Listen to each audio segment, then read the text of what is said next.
Me I try remain calm today, no man, cause I have something that has been burning me. You know when you kind of just reflecting on things in society and you say, so them something is still slavery, is still social injustice, it is still oppression. And me just list a few here, and there are many others that we can look on, and why they kind of are standing out so more pronounced to me is one of the courses I'm doing this year in Bible school is called Practical Theology, and it is basically being a radical Christian standing up against some social issues. So there are four steps to this based on Asma, one of the books that we are using. It says first of all you need to identify what is going on. The second stage is why is it going on? The third stage is what is it that ought to be going on? And the fourth stage is how might we respond? Now, when we were having this discussion in class, some topics came up. So we mentioned, for example, with NHT, a lot of you, especially government workers, you are familiar with NHT, and you would notice that since recently, I think the price was reduced, I believe, to 1%. Reduced 1% more, so I believe it is at 5% now, and also the limit had increased. When I went through them, I got 4.5. Now I believe they're at 6.5. But interestingly, one of the person in our class, he follows these things and he's aware. And what he was pointing out to us was that although the prices were reduced, the percentage had been reduced, the prices the prices for houses them jump up. I don't know if you are watching what is happening in the market. So sometimes subtly it will look as if persons are trying to help you, the government is trying to help you, say, yeah man, see some extra money here, you can buy a house, or let me reduce the price for you so that it will be cheaper in a sense. But by the time you're looking at the market, a house probably that was selling for 10 million, maybe selling for 15 million now. Houses in a 20 was giving examples, and he was showing basically that they were moving between the 5 million to 10 million range. So I'm saying at the end of the day, it looks good, yes, but we still can't afford the house them. They are still too expensive. Another example that came up was the issue of pension. And what really is happening is that although we young now putting down all of our money, you know that money have value. So me or whoever, you are 20 and you are saving for the next 40 years so that when you reach 60 you can retire. You would have lost a lot of the value of the money then, and when you are getting your pension now, you can barely survive anyway. So he is saying some of these things is to allow we to still be dependent on the system. So it's not that you paying your pension, it makes you free. You're still bonded, you're still dependent on somebody else or something else, and those are ways that they keep us in oppression. You understand? Why is it that everybody who born can own a house? There are so many houses or get piece of land. You understand? And I'm even reflecting on the Wigton IPO that came out in April. Now they had set out to raise $11 billion.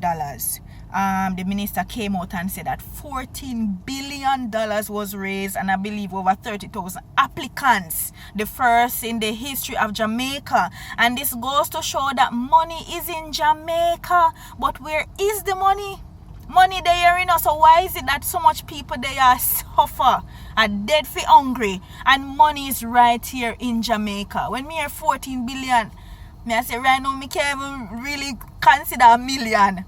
$14 billion was raised in April. $14 billion. And we have so many people that are here that need help. But as I always say, the monies are normally in the wrong hands. It is not in the persons who will give. You understand? The poor, the rich, they normally say about 2 to 3% of the wealth is locked away, and it is so very true. The people them who have the money very stingy and tight, but everybody should be able to can afford a home. We shouldn't have to take out loan. It should be mandatory that when you leave school or whatever education, it is a guarantee. The government should set it up that it is a guarantee that you get shelter over your head, because it's a basic requirement. It should not be so much hassle. As you see people paying NHT, and when them go to NHT, them not qualify. Oh, that even possible? So why are you collecting my money if I don't qualify? And when you're paying mortgage, why is it that you still have to be paying NHT contribution? Some things just don't add up. And I'm going to the text that I have here, because what was happening here was Jesus was challenging the law. Similar to what some of us need to do in Jamaica, we need to challenge some of these laws. So we see where Jesus was healing on a Sabbath. And basically the Pharisees and Sadducees were just waiting for him to break the law. So when he had this man who was crippled, basically, they might watch him and say, "What? Alright, let me see if you're going to do nothing on the Sabbath day, because the Sabbath day is a Jewish law to be holy." And them watch Jesus. So Jesus simply said to them, "Which is lawful on the Sabbath, to do good or to do evil, to save or to kill?" And they had to remain quiet. You understand? They had to remain quiet. Because what wrong if you heal somebody? Is there something evil in that? So they had to be quiet. And because Jesus challenged the system, they were plotting to destroy him. So some of us, we may have to sacrifice ourselves for other people. But we need to challenge some of these systems. Even with schools right now, them cut out school fee. But you realize that everything else gone up. Everything else have a fee to it. Every single thing else have a fee to it. So you might as well they never cut out the school fee and just make things stay as how they were. Because it has become worse. So they are over this side, they make it seem as if they are doing something good, but then they pad up over here and put people under pressure, put people in oppression.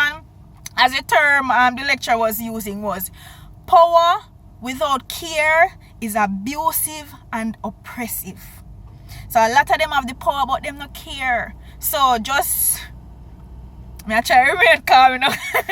I'm just saying we have to be careful. And I always say there are times when you see things happening, man, and it touch you because you know what they are doing is wrong. Why is it going on? Why is it so difficult for people to survive in a country where we have so many resources? We are not short of money here in Jamaica. Why is it that so many people are still suffering? Why? Where's the money? And where's the government? We're paying so much in NHT. NHT can be used now, the money in NHT, instead of them going every second and taking out of it, to help other areas in the country that need assistance. Why?